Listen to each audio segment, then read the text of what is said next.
शेतकऱ्यांसाठी अत्यंत महत्त्वाची बातमी। 3 लाख शेतकऱ्यांच्या कर्ज खात्यामध्ये रक्कम जमा करण्यात आली। आतापर्यंत 5,000 कोटी रुपये जमा झाल्याची माहिती आहे। नमस्कार शेतकरी मित्रांनो, शेतकरी कर्जमाफीची बँकेत रक्कम खात्यात जमा होण्यास सुरुवात।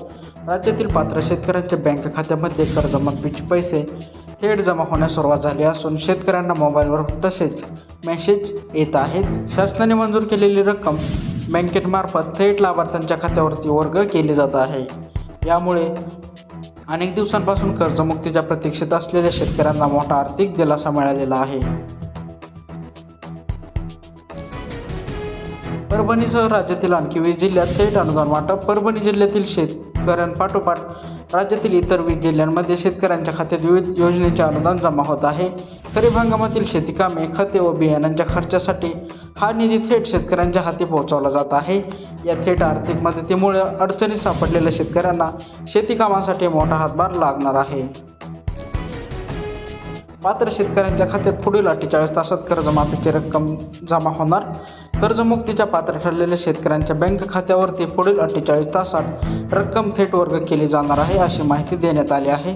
त्याआधी हा व्हिडिओ तुम्ही कोणत्या जिल्ह्यातून बघत आहात हे कमेंटद्वारे नक्की सांगा, म्हणजे तुमच्या जिल्ह्याची कर्जमाफीची रक्कम किंवा नमो शेतकरी योजनेचा हप्ता भेटायला चालू झाला की आम्ही तुम्हाला कमेंटद्वारे नक्की सांगू।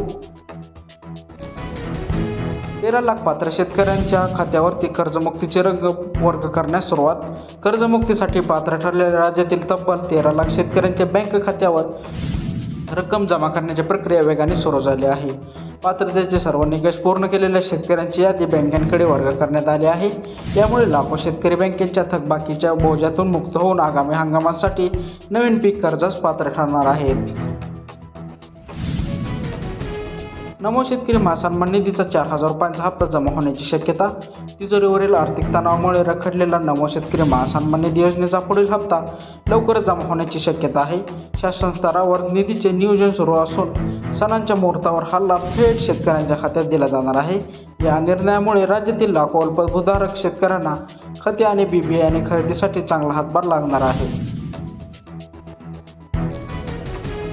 वेळेवर पीक कर्ज फेडणाऱ्या 7,288 शेतकऱ्यांना 1.67 कोटींची व्याज माफी। वेळेवर नियमित पीक कर्ज परतफेड करणाऱ्या 7,288 शेतकऱ्यांना 1,68,00,000 रुपयांची वीज माफी मंजूर करण्यात आली आहे। बुलढाणा जिल्ह्यात बँकेंना केंद्राकडून हा निधी प्राप्त झाला असून पात्र शेतकऱ्यांच्या खात्यात व्याज परतावा वर्ग केला जात आहे।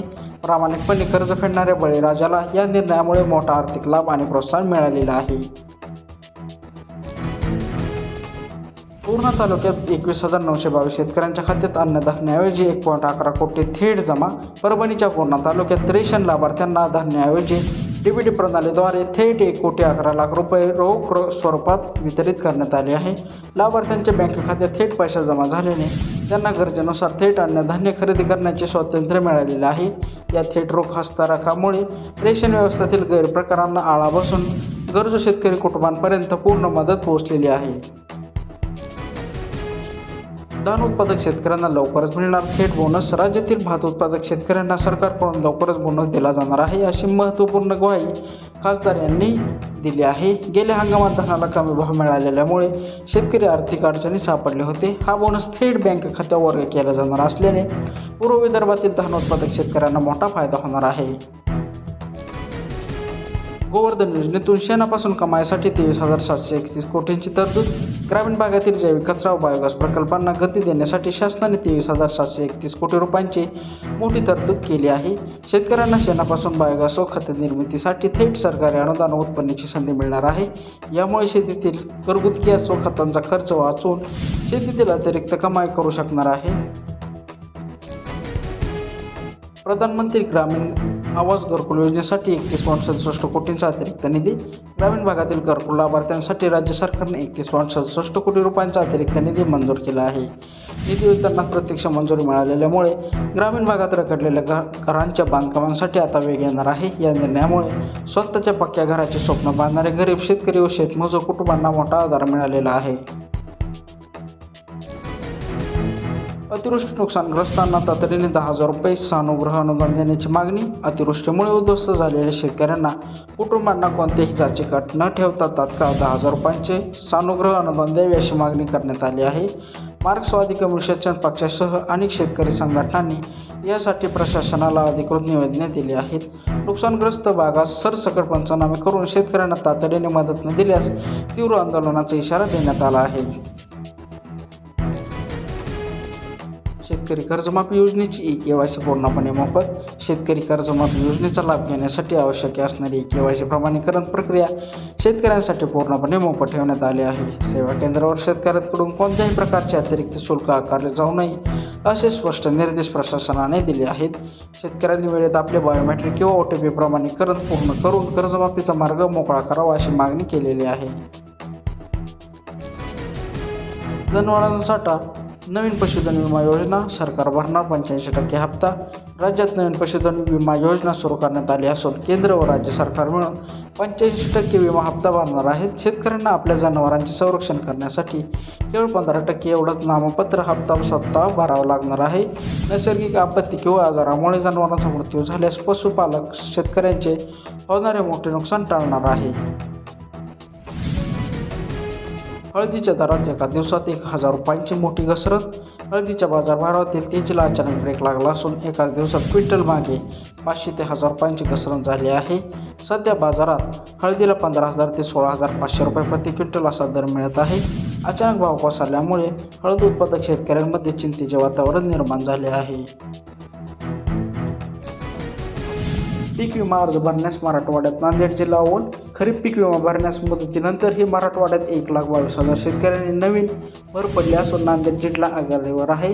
नैसर्गिक आपत्तीमुळे पिकांचे संरक्षण व्हावे म्हणून शेतकऱ्यांनी मोठ्या प्रमाणावर ऑनलाईन अर्ज दाखल केले आहेत. यामुळे पिकांचे नुकसान झाल्यास शेतकऱ्यांच्या विम्याचे आर्थिक कवच मिळणे अधिक सोपे होणार आहे. विम्याची रक्कम खात्यात येताच सोलापूरच्या 28,000 शेतकऱ्यांचे पुन्हा अर्ज. पीक अग्रिम विम्याची रक्कम खात्यात जमा झाल्यानंतर सोलापूर जिल्ह्यातील शेतकऱ्यांनी योजनेला जोरदार प्रतिसाद दिला आहे. अवघ्या एका आठवड्यामध्ये सुमारे 28,000 शेतकऱ्यांनी चालू वर्षाच्या विम्यासाठी नवीन अर्ज नोंदवलेले आहेत. विम्याचे पैसे थेट खात्यात आल्याने शेतकऱ्यांना या योजनेवरील विश्वास अधिक दृढ झाला आहे. जमिनीचे प्रमाणीकरण नसल्यास PM किसान व नमो शेतकऱ्याचा हप्ता अडकणार. शेतकऱ्यांची जमिनीचे नोंदणीचे आधार प्रमाणीकरण झालेले नाही त्यांचा PM किसान व नमो शेतकरी योजनेचा हप्ता थांबू शकतो. पोर्टलवरील माहितीमध्ये आणि सातबारामध्ये नोंदणीचा पद आढळल्यास पुढील आणि आर्थिक लांब बंद होईल. ते शेतकऱ्यांनी कोणत्याही अडचण टाळण्यासाठी तात्काळ आपल्या जमिनीची माहिती पोर्टलवर पडताळणी अद्ययावत करावी अशी मागणी केलेली आहे. तर शेतकरी मित्रांनो, ह्या होत्या आजच्या ताज्या 40 ताज्या बातम्या. याआधी हा व्हिडिओ तुम्ही कोणत्या जिल्ह्यातून बघत आहात सांगा, म्हणजे तुमच्या जिल्ह्याची कर्जमाफीची किंवा नमो शेतकरी योजनेची हप्ता आला की आम्ही तुम्हाला कमेंटद्वारे नक्की सांगू.